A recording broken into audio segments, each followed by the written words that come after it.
Welcome to big story. కేంద్ర budget కన్నా ముందుగా ఎకానమిక్ సర్వేను ప్రకటించడం ఆనవాయితీ.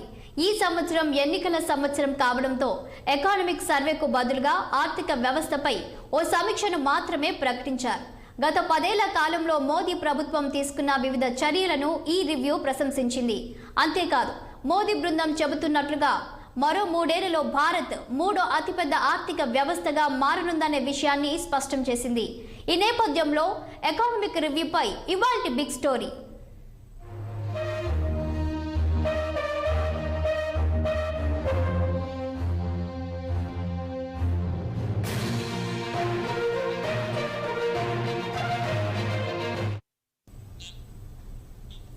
తాజాగా ఫిబ్రవరి 1న కేంద్ర ఆర్థిక మంత్రి నిర్మలా సీతారామన్ కేంద్ర బడ్జెట్ను ప్రవేశపెట్టనున్నారు.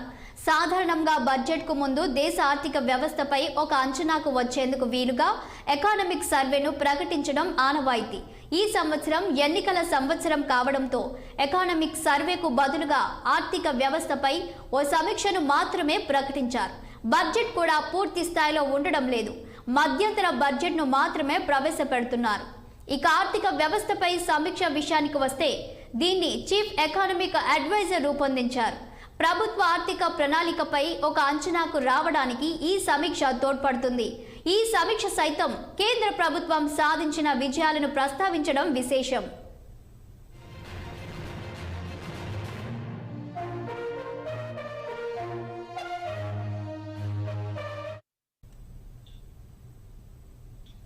ఆర్థిక వ్యవస్థపై రూపొందించిన సమీక్ష డాక్యుమెంట్ గత 10 ఏళ్లుగా భారత ఆర్థిక వ్యవస్థ సాధించిన పురోగతిని వివరించింది.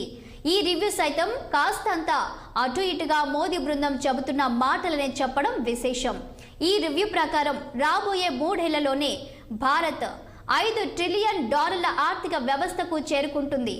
అంతేకాదు, భారత్ 2030 నాటికి $7 ట్రిలియన్ ఆర్థిక వ్యవస్థగా రూపుదిద్దుకోనుంది. మోదీ సారథ్యంలో గత 10 ఏళ్లుగా కేంద్ర ప్రభుత్వం తీసుకున్న వివిధ చర్యలు, ప్రవేశపెట్టిన సంస్కరణలు ఆశించిన ఫలితాలను అందించాయి. ఆర్థిక వ్యవస్థపై తమ సానుకూల ప్రభావాలను కలిగించాయి. రాబోయే కాలంలో అంతర్జాతీయంగా ఆర్థిక పరంగా పలు సవాళ్లు ఎదురయ్యే అవకాశం ఉందని కూడా ఈ రివ్యూ హెచ్చరించింది.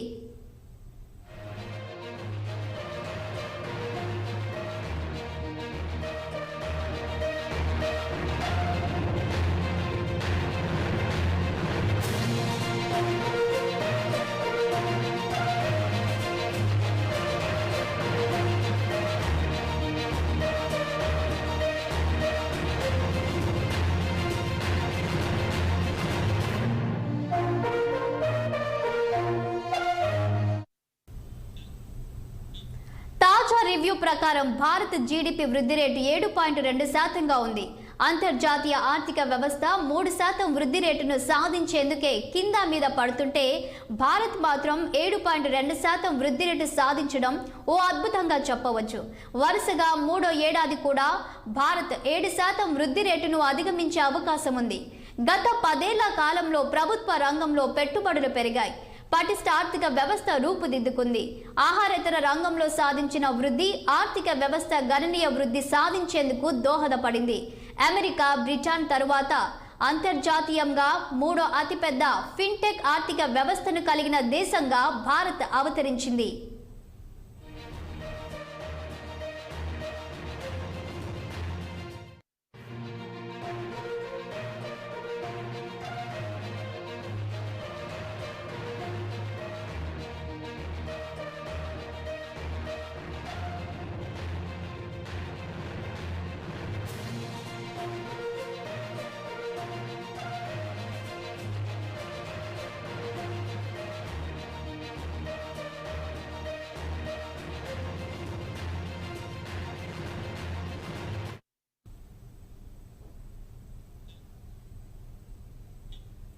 ఆర్థిక పరంగా భారత్ బద్దలు కొట్టిన రికార్డులో ముఖ్యమైనది స్టాక్ మార్కెట్ విషయంలో హాంకాంగ్ను అధిగమించడం చెప్పవచ్చు. ప్రస్తుతం భారత్ ప్రపంచంలోనే 4వ అతిపెద్ద స్టాక్ మార్కెట్గా ఉంది.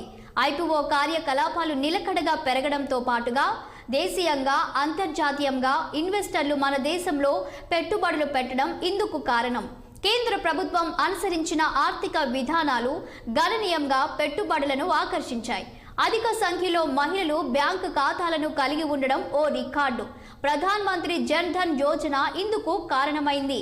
2015-16 ఆర్థిక సంవత్సరంలో దేశంలో 53% మంది మహిళలు మాత్రమే బ్యాంకు ఖాతాలను కలిగి ఉండగా 2019-21 నాటికే ఇది 78.6% దాటింది.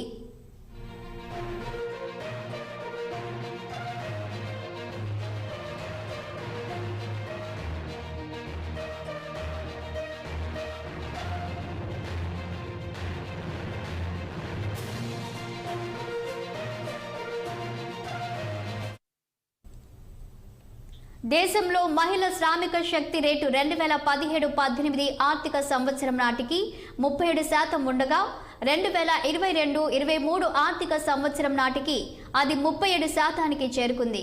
అంతేకాకుండా skill India mission, startup India లాంటివి మహిళా శ్రామిక శక్తి పెరిగేందుకు చోదక శక్తులుగా నిలిచాయి. ఆడపిల్లలు చదువుకోవడం 4 రెట్లు పెరిగింది.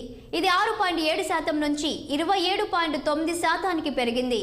కేంద్ర ప్రభుత్వం అందించిన మద్దతు కారణంగా దేశంలో మధ్య, చిన్న, సూక్ష్మ స్థాయి పరిశ్రమలు బాగా వృద్ధి చెందాయి. జీఎస్టీ అమలుతో పాటు దేశీయ మార్కెట్ల ఏకీకరణ, ఉత్పత్తి ప్రోత్సాహకాలు లాంటివి ఆర్థిక సామర్థ్యాన్ని మెరుగుపరిచాయి. మోదీ బృందం గత 10 ఏళ్ల కాలంలో తీసుకున్న ఈ చర్యలన్నీ కూడా దేశ ఆర్థిక వ్యవస్థను మరింత పటిష్టం చేశాయి.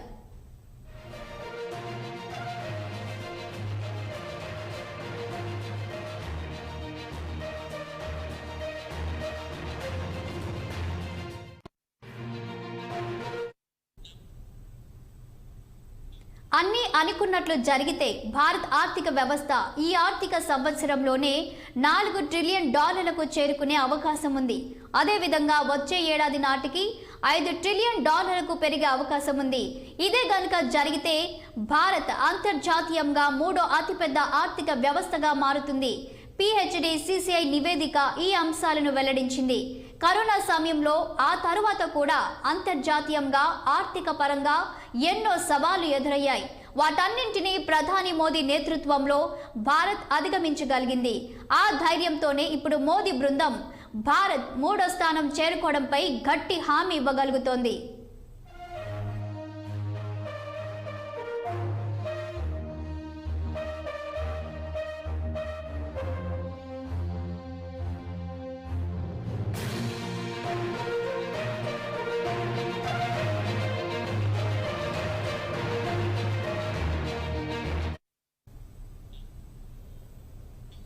భారత్ కొన్ని దశాబ్దాలుగా అభివృద్ధి చెందుతున్న దేశంగానే ఉంది.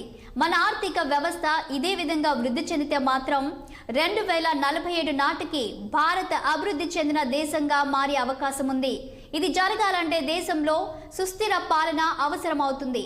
నిలకడగా అభివృద్ధి చెందడంపై దృష్టి పెట్టే సుస్థిర ప్రభుత్వం ఏర్పడాల్సిన అవసరం ఉంది. మోదీ బృందం ప్రస్తుతం ఇదే అంశాన్ని ప్రజల దృష్టికి తీసుకెళ్తుంది. మరోసారి తమ ప్రభుత్వం ఏర్పడితేనే మనం 3వ స్థానం చేరుకోగలుగుతామని చెబుతోంది.